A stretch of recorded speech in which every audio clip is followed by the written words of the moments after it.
After Christopher Eccleston unexpectedly quit Doctor Who after just one series, the search was already well underway for a new Doctor. The circumstances around Eccleston's departure are hazy, and a story for another time. However, the production team already had one name in mind when casting the 10th Doctor.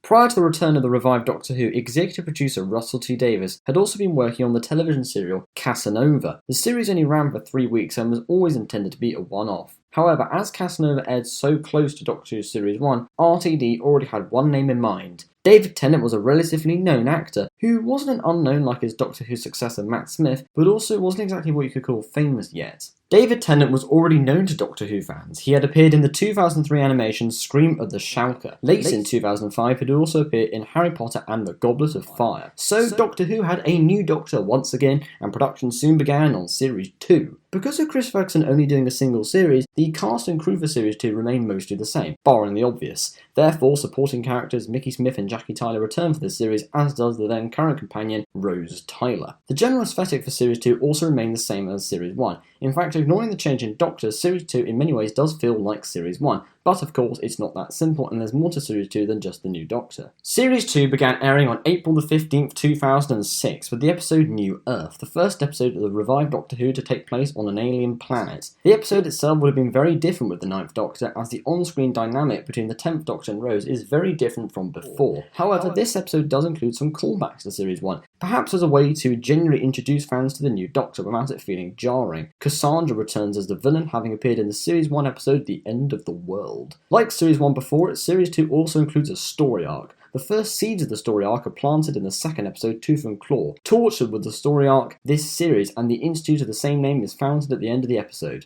The first two parts of the series featured a parallel universe version of the Cybermen. Rise of the Cybermen changed the origins of the Cybermen somewhat. In the first Cybermen story, The 10th Planet, the Cybermen are depicted as Mondasians who build themselves new bodies to protect themselves against Mondas's hostile climate, the planet which was once Earth's sister planet but was moved across space causing huge problems. The Mondas Cybermen of Classic Who were of the Doctor's universe. The Mondas Cybermen soon evolve and start removing emotions. That, in short, is the origin story of the original Cybermen. But the new origin for these parallel universe Cybermen is more orientated around one man, John Lumic. Lumic has basically created Cybermen as a means to further his own life as he's dying. John Lumic is wheelchair bound, and whether this was intentional or not, mirrors Davros, the creator of the Daleks.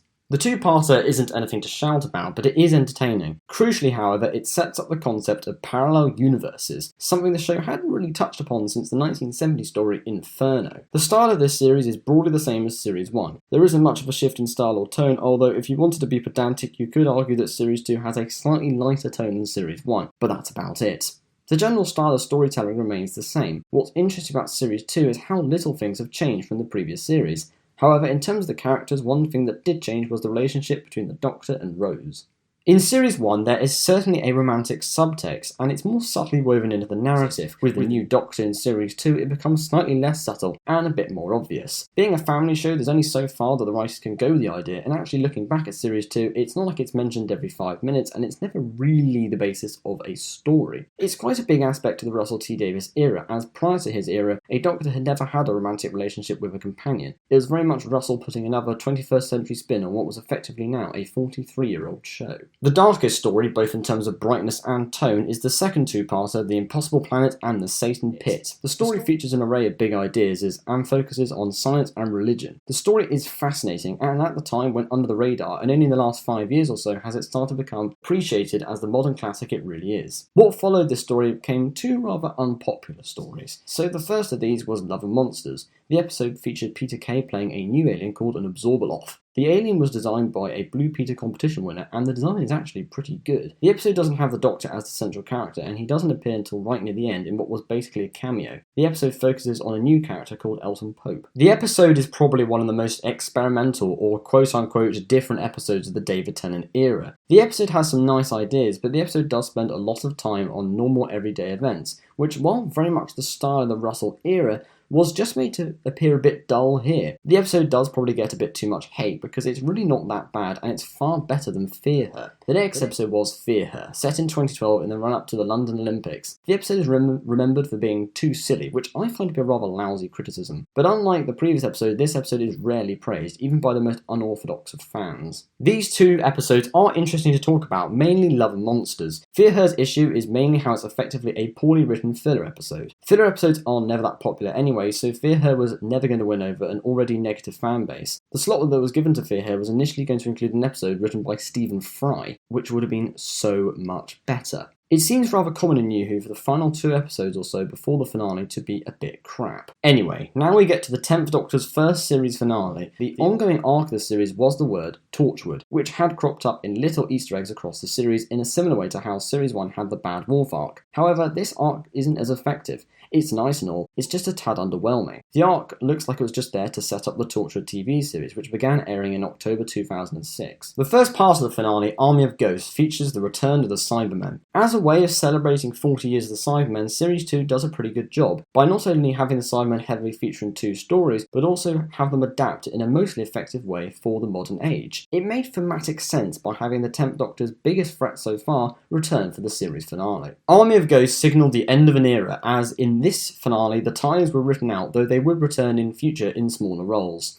In Army of Ghosts at least, the looming departure of Rose is hinted at, but in the main moments of the story is given very little attention. The cliffhanger features the return of the Daleks, which wasn't exactly a surprise as it was heavily publicised at the time. The Dalek return in the episode itself is fantastic. Brief though it is, it does exactly what a cliffhanger should do. This cliffhanger set up the first on-screen meeting between the Daleks and the Cybermen. Doomsday has quite a lot going on, considering it's only 45 minutes long. The series finales wouldn't get extended until Series 4, so at this stage certain ideas would have to be cut out for timing reasons. The Cult of Skaro were a fantastic idea, though the only one casual viewers can even remember is Dalek Sec. The Dalek props are just as fantastic as they always are, and the Genesis arc was designed brilliantly. Doomsday included a highly anticipated battle between the Cybermen and the Daleks. The battle itself soon takes a backseat in favour of the emotional drama involving Rose Tyler. This is perhaps the biggest issue with Doomsday, in that the Dalek-Cyberman conflict gets pushed to the side. The writing is pretty good, but having the conflict at the centre of the emotional drama would have given this episode greater weight. The beach scene involving the Doctor saying goodbye to Rose is one of the most talked about scenes of the Tennant era. It worked as a fantastic conclusion to the series. Just as the Doctor is about to admit his love for Rose, his hologram disappears. If there was ever a scene that summed up the difference between New Who and Classic Who, this is it. Classic Who wasn't unemotional as some people falsely claim, but New Who certainly puts greater emphasis on emotional moments. The 10th Doctor's first series didn't drastically alter the format or style of the show that was Series 1's job. In many ways, Series 2 continues what was set up in Series 1. The story arc may be different, but if you were to binge watch Series 1 and 2, they would feel very much the same in many ways. Having rewatched Series 2, it's clear that the production team didn't want to change too much, and as a result, you can imagine quite a lot of Series 2 with a 9th Doctor instead, barring some obvious changes. The romantic element was a big part of the 10th Doctor's character. The only other Doctor you could call a romantic would be the 8th Doctor. It would become an overarching plot element for a lot of the 10th Doctor era. I personally think that the idea is fine. I used to be opposed to the idea, not at the time, but after a while I did start to think that maybe Series 2 was a bit crap. Now I think that the romantic element is fine, and Series 2 on the whole is a huge step back from Series 1, but that was always going to be the case, and it is a hugely rewatchable series and a great debut series for the 10th Doctor. In the closing moments of Doomsday, we are introduced to Donna Noble, played by Catherine Tate. This was a common theme in the Russell era of having the series finale link in some way to the upcoming Christmas special. After Donna rejects the Doctor's offer to travel with him at the end of The Runaway Bride, he soon gets introduced to a new companion, Martha Jones, in the Series 3 opener, Smith and Jones. As with previous series, Series 3 brought back a well-known classic villain. Series 1 brought back the Daleks, Series 2 brought back the Cybermen, and Series 3 brought back the Master, who appeared in the series finale. The structure of Series 3 doesn't differ hugely from Series 2. The story arc in Series 3 is much stronger and much more effectively woven into the overall narrative, the arc being regular references to a mysterious man called Harold Saxon, who is unseen until the pivotal finale when he's revealed to be the Doctor's arch-nemesis, The Master. Series 3 also included the highly praised episode Blink, which was written by future showrunner Stephen Moffat. Blink was a Doctor Light episode, the episodes which barely contain the Doctor and are usually made on a small budget. Blink would go on to win the 2008 Hugo Award for Best Dramatic Presentation in the short form category. Doctor Who episodes had previously been nominated, such as The Empty Child and the Doctor Dances two-parter, and The Girl in the Fireplace, both of which were written by Stephen Moffat. The conclusion of Series 3 led into the Children in Need mini-episode Time Crash, which featured the brief return of Peter Davison as the Fifth Doctor. Time Crash was the first proper multi-Doctor story since 1985's The Two Doctors. What followed Time Crash was the most watched episode of the revived series so far, the Christmas special Voyage of the Damned. The special featured Kylie Minogue as the one-off companion Astrid Peth. The special featured a space version of the Titanic and a rather large death toll. The special is in many ways a cheesy, over-the-top popcorn flick. The ratings were 13.31 million, the highest of any Doctor Who episode since 1979. Series 4 began airing on April 5th, 2008, with the episode Partners in Crime, which featured the return of Catherine Tate as Donna Noble. Airing in the 45th anniversary year of the show, Series 4 included some returning monsters, even more so than usual. The Sontarans returned in the first two-parter, making it their first proper on-screen appearance since 1985's The Two Doctors. The Sontaran Stratagem and the Poison Sky featured a Sontaran invasion force on Earth and on a spaceship orbiting Earth. The two-parter featured more on-screen Sontarans than any other Sontaran story before it. Thanks to modern technology, many of the Sontarans were CGI. The two-parter also featured the return of Martha Jones, who plays a prominent role in the story and wasn't just reduced to a mere cameo. The second two-parter, Silence in the Library and Forest of the Dead, featured the first on-screen appearance of River Song, a character who would become crucial to the story arcs concerning the next Doctor. The two-parter was written by Stephen Moffat and is essentially his pitch for the show. Moffat was announced as the showrunner to succeed Russell T Davies a few days before Silence in the Library aired.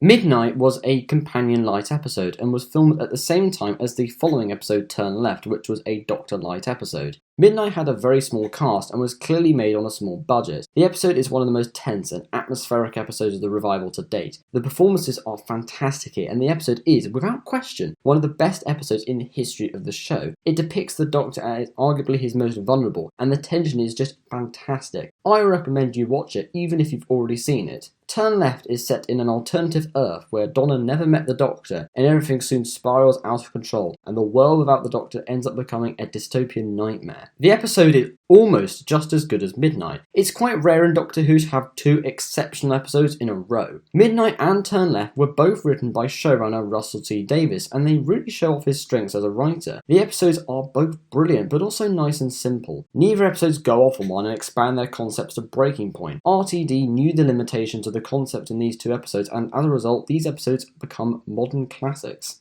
Turn Left featured the return of Rose Tyler, which had been teased throughout the series in various brief cameos. The return of Rose ultimately sets up the series finale, which in Series 4 had been building up for a while, some could even say since Series 1. The first part of the series finale, The Stolen Earth, includes the return of several characters who had appeared throughout the Russell era. Sarah Jane Smith, who appeared in School Reunion, returned, Jackie Tyler and Mickey Smith returned, having last appeared in Doomsday, and Martha Jones returned once again. So many characters from across the RTD era returned for this two-parter. Even Harriet Jones, who last appeared in the 10th Doctor's debut story, The Christmas Invasion. The Stolen Earth also featured the return of the Daleks, which was probably the least surprising thing about this episode. The Daleks have been coming back every year since the revival started, so by 2008, hype surrounding the Daleks was ebbing away. However, the creator of the Daleks, Davros, returned. The return of Davros is kept to a minimum in The Stolen Earth, with him only appearing in a few scenes. This was the final big Doctor Who adversary that Russell brought back, and it was worth it. The Stolen Earth would have been a tad anticlimactic without Davros. The cliffhanger to The Stolen Earth was huge. The Doctor was shot by a Dalek and began regenerating just as the episode ended. The nation was gripped by this plot twist. The media went nuts, and speculation then arose about a potential new Doctor. Ratings for The Stolen Earth were 8.78 million, while the ratings for Journey's End were higher by nearly 2 million at 10.57 million, making it the new series' highest rated regular series finale so far, not counting stories such as The End of Time, as that was a special. Journey's End was effectively the culmination of 4 years of the RTD era. The specials that came after this were more of an epilogue. The bulk of storytelling arcs concluded here, and most of the companions were conclusively written out here, though they would later return for cameos in The End of Time. Journey's End was 20 minutes longer than a standard episode. However, the actual threat posed by Davros and the Daleks is extinguished with still around 15 to 20 minutes left. Perhaps this was a decision to allow more time to rout out many of the series' regulars. The 20 or so minutes spent saying goodbye are justified in length, and in the case of how Donna is written out, make for excellent writing. That is, unlike the extension given to The End of Time, which we will get to. Unlike The Stolen Earth, Journey's End is a tad anticlimactic, and seems like Russell T Davies wrote himself into a corner. The episode is decent, but considering the hype at the time, it was a disappointment. For an episode so passionately praised in certain circles, this episode is not particularly sensational. After Journey's End, Doctor Who took a hiatus and a full series would not air until 2010, by which stage there would be a new Doctor and a new showrunner. In October 2008, at the National Television Awards, David Tennant announced that the upcoming specials would be his final episodes as the Doctor. Naturally, speculation about the identity of the 11th Doctor was all over the papers the next day. The Christmas special that aired in 2008 was titled The Next Doctor, which sent many people into a frenzy, thinking that the episode would reveal the identity of the as-yet unknown 11th Doctor. The decision behind the title of the episode alone was a fantastic way of capitalising over the new Doctor speculation, and as a result, The Next Doctor was watched by 13.10 million viewers. Part of this may have been down to how popular the show was at the time and the fact that it was Christmas Day. For the specials, the Doctor travelled alone and would have a one-off companion for each special. Thematically, this makes sense. After all the hurt this Doctor has experienced, he doesn't want to travel with anyone else. It allowed for the Doctor to be less restricted, as shown in The Waters of Mars, for example. And generally it just shook up the show in an interesting way. The companion is an integral part of the show, and to have no regular companion was a pretty ballsy move. The one-off companions idea was interesting, and you might wonder if 60 minutes is enough time to fully flesh out a character before writing them out. The only one-off companion who worked very well and seemed like a real person was Adelaide Brooke from The Waters of Mars. Wilfred Mott was only a companion in The End of Time, but had appeared before in Series 4, so you could argue whether he was a one-off companion or not.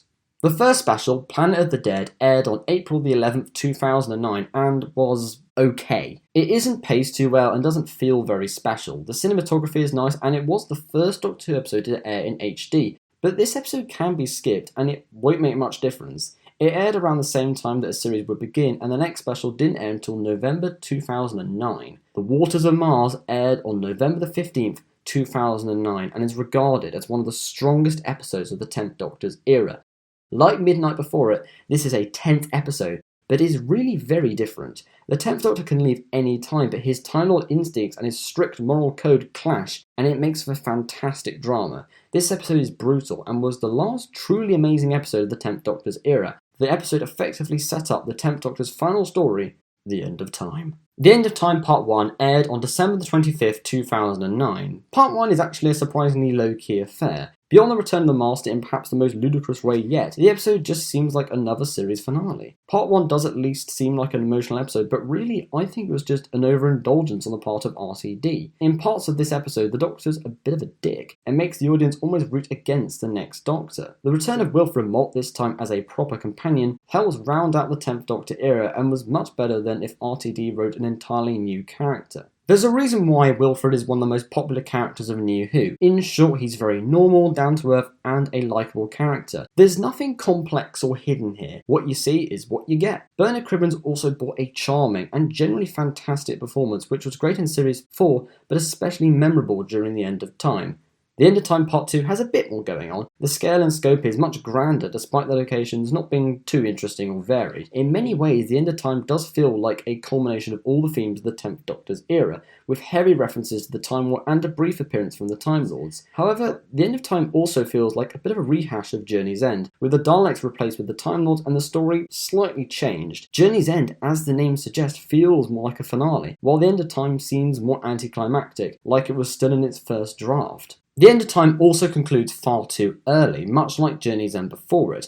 I remember watching The End of Time for the first time, thinking that the Master or Rassilon would come back, but they didn't. In Journey's End, the extended goodbyes made thematic sense. In The End of Time, it just feels like treading all too familiar ground. The Doctor ends up bidding farewell to his companions twice. This is when you can tell that RTD was keen to wrap up things quickly, and as a result, The End of Time doesn't have much thought put into it. It's not a complete waste of time. The scene where the 10th Doctor sacrifices his life for Wilfred is fantastic, with the performances and the musical scores being the highlights. The End of Time fails as a conclusion to the 10th Doctor era. Yes, the themes have in some ways built up to this point, but it's all over in a flash. The finale feels quite small scale, unlike the series 4 finale. For such a highly anticipated story, it does feel genuinely anticlimactic and like it was written in a rush. The specials themselves are okay overall. The Waters of Mars is fantastic, but the rest are different variations of dire or underwhelming. At the time, many fans loved these specials, but 10 years later, is the feeling still the same? Probably not. The 10th Doctor era does not evolve dramatically from one series to the next, and is more of a gradual change from the Christmas Invasion to the End of Time Part 2. It's certainly consistently written and mostly deserving of the praise it frequently gets, even if most of that comes from nostalgia. I personally really like the 10th Doctor era, even on repeat viewings. It's not always the gold standard of televisual drama, but mostly, it's pretty entertaining. The 10th Doctor era is regarded by many as one of the golden eras of Doctor Who, and so far at least, the definitive golden era of New Who. From the character's introduction in The Parting of the Ways all the way to the End of Time Part 2, there is undeniably an evolution. Whether Russell T Davies had all of it mapped out years before the show came back, who knows, but it's unlikely. Like any era of Who, the 10th Doctor era has its fair share of the average or mediocre, such as The Unicorn and the Wasp and The Idiot's Lantern. The overuse of the Daleks is one issue, their appearance in Series 3 being especially pointless and downright poor. The Christmas Invasion worked as a decent opening episode to the era, so that when Series 2 began, there was no need to set up the character. There was little set up in New Earth, and for good reason. So, in conclusion, the 10th Doctor era is great. In many ways, a continuation of the 9th Doctor era. In many other ways, a wonderful interpretation of an iconic TV show. There's a reason why it's so fondly remembered by so many people, and it's not just nostalgia. Before the video ends, there is the small matter of the spin-off material to look at. During the 10th Doctor era on television, books featuring the then current cast would be published as part of the new series line. In 2009, in keeping with the absence of permanent companions, the books also included one-off companions. The 10th Doctor also appeared in comics, most of which were published during his time on television. Since 2016, the 10th Doctor has been appearing in Big Finish audios. Due to David Tennant being a very busy man, new series aren't released as often as the other Doctors who take part in Big Finish. At time of writing, there have been 3 series featuring the 10th Doctor. 3 series or volumes have been released in 2016, 17 and 2019 respectively. Volume 1 featured Donna as a companion and newly written monsters. Volume 2 featured Rose Tyler as the companion and an appearance from the Ice Warriors in the 3rd episode, Cold Vengeance. The 3rd volume featured Donna as a companion once again, with Wilfred Mott and Sylvia Noble making guest appearances. Given his expressed enthusiasm for doing the audio adventures, it is expected that David Tennant will once again reprise his role in future.